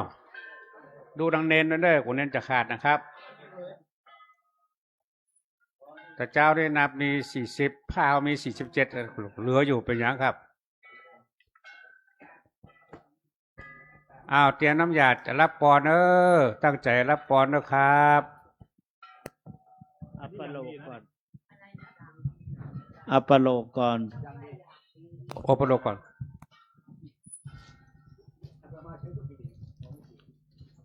ยักเคพันเตสังโฆชานาตุ ขอประสงค์ทั้งปวงจงฟังคำข้าพเจ้าบัดนี้ทายกทายิกาผู้มีจิตศรัทธา ได้น้อมนำมาซึ่งภัตตาหาร เทียนเข้าพรรษาผ้าอาบน้ำฝนและบริวารอื่นๆ มาถวายเป็นสังฆทานแก่พระภิกษุสงฆ์อันว่าสังฆทานนี้ย่อมมีอานิสงส์อันยิ่งใหญ่ สมเด็จพระพุทธองค์จะได้จำเพาะเจาะจงว่าเป็นของภิกษุรูปหนึ่งรูปใดก็หาไม่ได้ เพราะเป็นของได้แก่สงฆ์ทั่วทั้งสังฆมณฑลพระพุทธองค์ทรงตรัสว่าให้แจกกันตามบรรดาที่มาถึงฉะนั้นบัดนี้ข้าพเจ้าจะสมมุติตนเป็นผู้แจกของสงฆ์พระสงฆ์ทั้งปวงจะเห็นสมควรหรือไม่เห็นสมควรถ้าเห็นว่าไม่เป็นการสมควรแล้วไซร้ขอจงได้ทักท้วงขึ้นในท่ามกลางอย่าได้เกรงใจถ้าเห็นว่าเป็นการสมควรแล้วจงเป็นผู้นิ่งอยู่บัดนี้พระสงฆ์ทั้งปวงนิ่งอยู่ข้าพเจ้าจักรู้ได้ว่าเป็นการสมควรแล้วจะได้ ทำการแจกของสงฆ์ต่อไปณกาลบัดนี้นะโมตัสสะภะคะวะโตอะระหะโตสัมมาสัมพุทธัสสะนะโมตัสสะภะคะวะโตอะระหะโตสัมมาสัมพุทธัสสะนะโมตัสสะภะคะวะโตอะระหะโตสัมมาสัมพุทธัสสะ อายังปฐมภาโคมหาเถรสปาปุนาติ ส่วนที่หนึ่งย่อมถึงแก่พระเถระผู้ใหญ่ผู้อยู่เหนือข้าพเจ้าอาวาเสสาภาคาอามหากังปาปุนันติ ส่วนที่เหลือจากพระผู้ใหญ่แล้วย่อมถึงแก่ข้าพเจ้าทั้งหลายคือพระอนุเถระรองลงมาตามลำดับจนถึงพระนวกะรูปสุดท้ายหลังจากนั้นย่อมถึงแก่สามเณรแม่ชีโยคีอุบาสกอุบาสิกาญาติโยมคฤหัสถ์ทั้งหลายตลอดถึงสรรพสัตว์ทั้งหลายขอให้ท่านทั้งหลายเหล่านั้นจงบริโภคตามความสุขตามความสบายเถิด สา สัง ธุ โฆโรเจติสังโฆโรเจติสังโฆโรเจติ ตั้งใจกวดน้ำเดี๋ยวปิ๊กไปที่เก่าก่อนไปก่อยๆ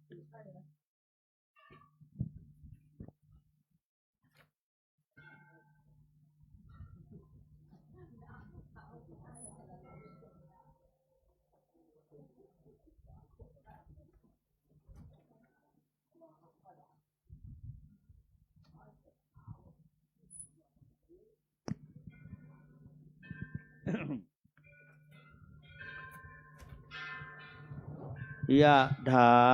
วาริวะหาปุราปริปุเรนติสาครังเอวะเมวะอิโตตินังเปตานังอุปกปปติอิจิตังปฏิตังตุมหังคิปะเมวะสมมิจฉตุสัพเพปุเรนตุสังกปาจันโทปนรโสยะถามะนิโชเตระโสยะถา สัพพิติโย เว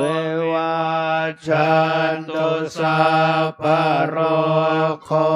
วินาศตุมาเตภวัตวันตรายโยสุขิเทกายโกภวสัพพิติโยวิวัชันตุสัพพะโรโควินาศตุมาเตภวัตวันตรายโยสุขิเทกายโกภวสัพพิติโยวิวัชันตุสัพพะโรโควินาศตุมาเตภวัตวันตรายโยสุขิเทกายโกภวะอภิวาทนาสิเลสเนจังวุฒาปัจจายโนจัตตารโอธรรมวัฏันติอายุวันโนสุขังภารังอายุโทภรโทธิโรวันนะโทปฏิภาณโทสุขาสัทธาตาเมธาวิสุขังโสอธิคาชติอายุงทัตวาพลังวันนังสุขันจะปฏิภาณโทติคายุยัสวะโอติยาทายาทุปปัสสติเตตนาตยานุภาเวนรัตนาตยเตชะสาโดกะโลคัพพยาเวลาโสกาสัตตุจุปัตตวาอเนกาอันตราย ยาปิวินาสันตุอาเสสะโตชยเสเตทานังลาพังโสติภาคยังสุขังภารังสิริอายุจวันโนจะโพคังวุฒิจยสวาสตวาสาจะอายุจะเชวสิทธิภวันตุเตภวตุสัพพมังคลังราคันตุสัพพเทวตาสัพพพุทธานุภาเวนัสตาโสทิภวันตุเตภวตุสัพพมังคลังราคันตุสัพพเทวตาสัพพธรรมานุภาเวนัสตาโสทิภวันตุเตภวตุสัพพมังคลังราคันตุสัพพเทวตาสัพพสังฆานุภาเวนัสตาโสทิภวันตุเต พลังปโลมาเสสาธุสาธุสาธุครับต่อไปขอเชิญท่านทั้งหลายทุกท่านนั่งสมาธิเจริญภาวนาแผ่เมตตากุศลผลบุญตามต่อไปครับ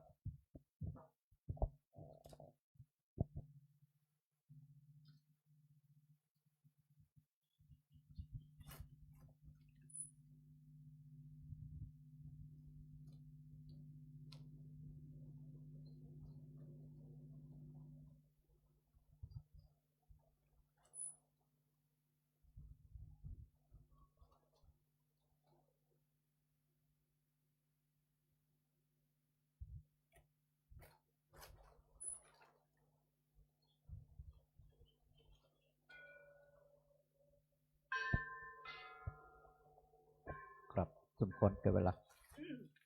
เอตังตานากัมมังนิปานาปัจจยโยตุโนเนจังเอตังศีลกัมมัง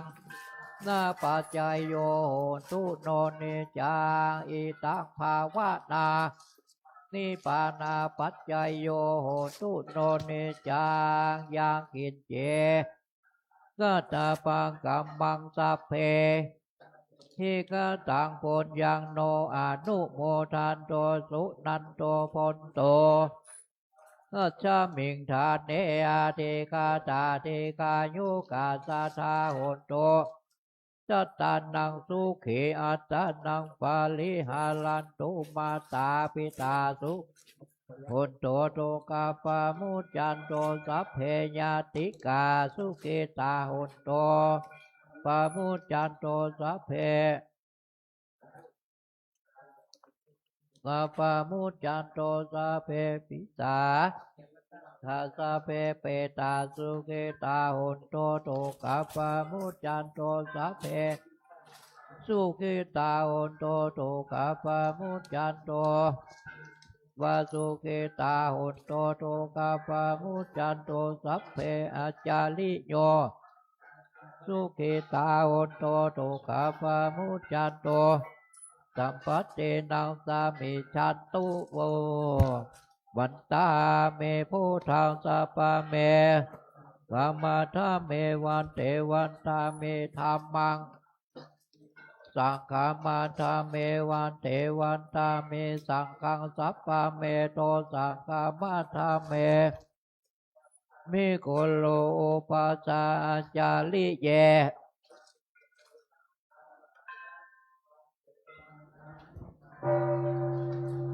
เมโตสังฆามาตาเมวันเทวันตาเมมาตาสีมายังสัพพะเมโตสังฆามาตาเมวันเทวันตาที่ยังสัพพังสัพพะทานเน เทกาสาลิลาธาตุมหาโพเทงสักกาลาสัตตานาธาโลเกเทวะโลเกพระมะโลเกเปลังกาติเปสาลิลาธาตุโยเกสาธาตุโยธาตุโยเจติยังกันทาโกติงจตุลาเสติสามากาเตสาเปสาปาตาเจติยังอังวันตามิสัพพาโสครับต่อไปกับวันตาน้อยลูกเหมือนหลวงปู่กับท่านพระคุณเจ้าทุกตนลูกโดนทุกองค์กับมันตาเมพานเตสาปังปาลาทางกามานาเม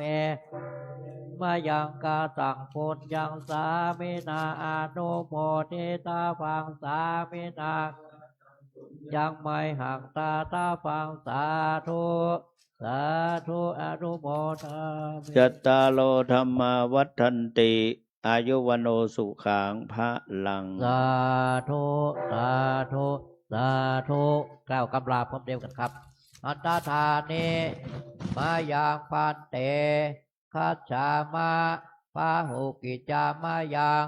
พาหุกะลานิยาย สถานิตุมเหกาลังมัญญาธา สาธุพันเตสาธุพันเตสาธุพันเตปอดกับเดิมสัพพิติโยวิวัตตุสัพพะโลกโกวินัสตุมาเตภวัตตุตรโยสุขี ศึกษามัน ทีกายุโกภวะภิวัต อันนี้มูลนิธิแม่งเหรอ สานิจังพุทธาปัญ อันนี้ ญา นี่ก็แม่น ตาโล อ่ะ ธรร เอา มา ไป วัฏ เอาไป ติ ก่อน อายุวันโนสุขั เอา ง ไป ปะ